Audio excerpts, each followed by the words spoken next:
Hi friends, ಎಲ್ರಿಗೂ ಸ್ವಾಗತ. ನಾನಿವತ್ತು ಸಬ್ಜಾ ಸೀಡ್ಸ್ ತಂಪಿನ ಬೀಜವನ್ನು ಉಪಯೋಗಿಸಿಕೊಂಡು ಪಾಯಸವನ್ನು ಮಾಡ್ತಾ ಇದ್ದೇನೆ.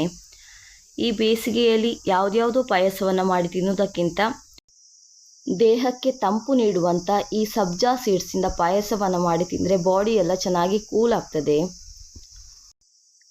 ವಿಪರೀತ ಬಿಸಿಲು, ವಿಪರೀತ ಸೆಕೆ ಇದೆ ಈಗ. ಹಾಗಾಗಿ ನಾವು ಈ ರೀತಿ ಸಬ್ಜಾ ಸೀಡ್ಸ್ ತಂಪಿನ ಬೀಜದಿಂದ ಪಾಯಸ, ಜ್ಯೂಸ್ ಎಲ್ಲ ಮಾಡಿ ಉಪಯೋಗಿಸೋದ್ರಿಂದ ಬಾಡಿಗೆಲ್ಲ ತುಂಬ ಕೂಲ್ ಆಗ್ತದೆ, ಹಾಗೆ ಆರೋಗ್ಯಕ್ಕೆ ಕೂಡ ತುಂಬ ಒಳ್ಳೆಯದು.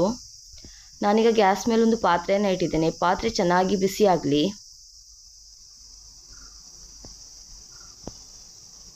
ಪಾತ್ರೆ ಬಿಸಿ ಆದಮೇಲೆ ನಾನೊಂದು 2 ಟೇಬಲ್ ಸ್ಪೂನಷ್ಟು ತುಪ್ಪವನ್ನು ಹಾಕಿದ್ದೇನೆ. ತುಪ್ಪ ಚೆನ್ನಾಗಿ ಬಿಸಿ ಆಗಲಿ.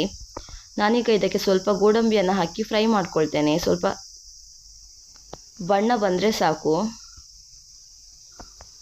ನೋಡಿ, ಇಷ್ಟಾದರೆ ಸಾಕು. ನಾನೀಗ ತೆಗಿತಾ ಇದ್ದೇನೆ.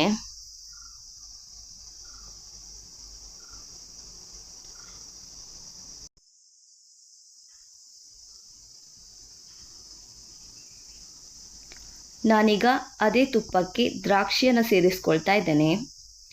ದ್ರಾಕ್ಷಿಯನ್ನು ಸೇರಿಸ್ಕೊಂಡು ಚೆನ್ನಾಗಿ ಹುರ್ಕೊಳ್ತೇನೆ. ದ್ರಾಕ್ಷಿ ಎಲ್ಲ ಸ್ವಲ್ಪ ದಪ್ಪ ಆದರೆ ಸಾಕು.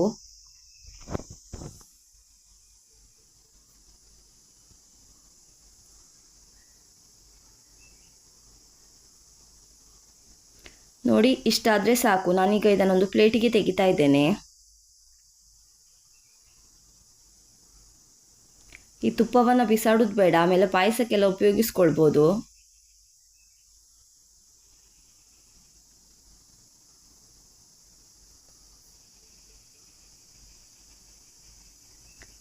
ನಾನೀಗ ಗ್ಯಾಸ್ ಮೇಲೆ ಒಂದು ಪಾತ್ರೆಯಲ್ಲಿ ಹಾಲನ್ನು ಕುದಿಲಿಕ್ಕೆ ಇಟ್ಟಿದ್ದೇನೆ.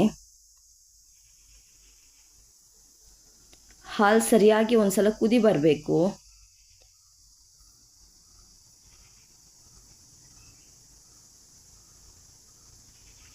ಮಕ್ಕಳಿಗೆಲ್ಲ ಈ ಪಾಯಸ ತುಂಬ ಇಷ್ಟ ಆಗ್ತದೆ.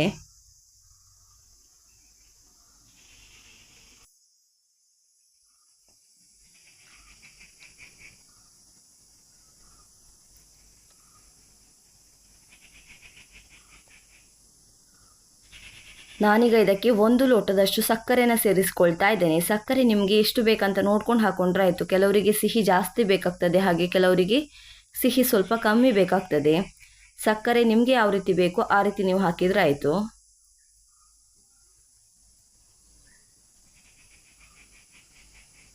ನಾನಿಲ್ಲಿ 3/4 ಕಪ್ಪಷ್ಟು, ಅದೇ ಲೋಟದಲ್ಲಿ 3/4 ಲೋಟದಷ್ಟು MTR ಅವರದ್ದು ಬಾದಾಮಿ ಪೌಡ್ರನ್ನು ಸೇರಿಸ್ಕೊಳ್ತಾ ಇದ್ದೇನೆ. ಟೇಸ್ಟ್ ಚೆನ್ನಾಗಿರ್ತದೆ. ನಿಮಗೆ ಬೇಡ ಅಂತ ಹೇಳಿದ್ರೆ ನೀವು ಏಲಕ್ಕಿ ಪೌಡ್ರನ್ನು ಕೂಡ ಸೇರಿಸ್ಕೊಳ್ಬೋದು.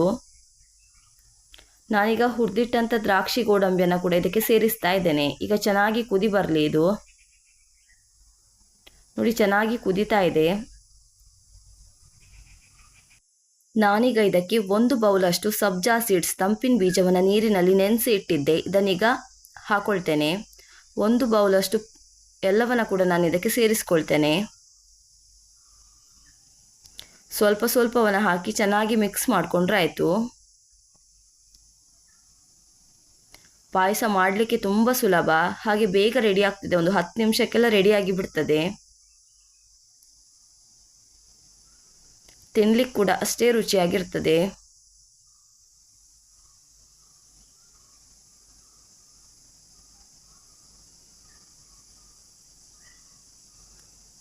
ತುಂಬ ಗಟ್ಟಿಯಾಗಿ ಮಾಡೋದು ಬೇಡ. ಪಾಯಸ ಕುಡಿಯುವ ಹದಕ್ಕಿದ್ರೆ ಸಾಕು.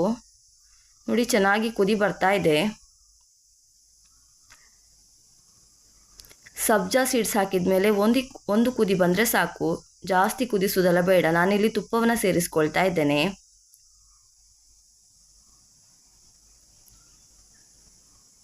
ನೋಡಿ, ಇಷ್ಟಾದರೆ ನಮ್ಮ ಸಬ್ಜಾ ಸೀಡ್ಸಿದ್ದು ಪಾಯಸ ರೆಡಿ ಆಗ್ತದೆ. ಈ ರೆಸಿಪಿ ಒಮ್ಮೆ ನೀವು ಕೂಡ ಟ್ರೈ ಮಾಡಿ ನೋಡಿ. ಈ ವಿಡಿಯೋ ಇಷ್ಟ ಆಗಿದ್ದಲ್ಲಿ ಲೈಕ್ ಮಾಡಿ, ಶೇರ್ ಮಾಡಿ, ಕಮೆಂಟ್ ಮಾಡಿ, ಸಬ್ಸ್ಕ್ರೈಬ್ ಮಾಡೋದನ್ನು ಮಾತ್ರ ಮರಿಬೇಡಿ.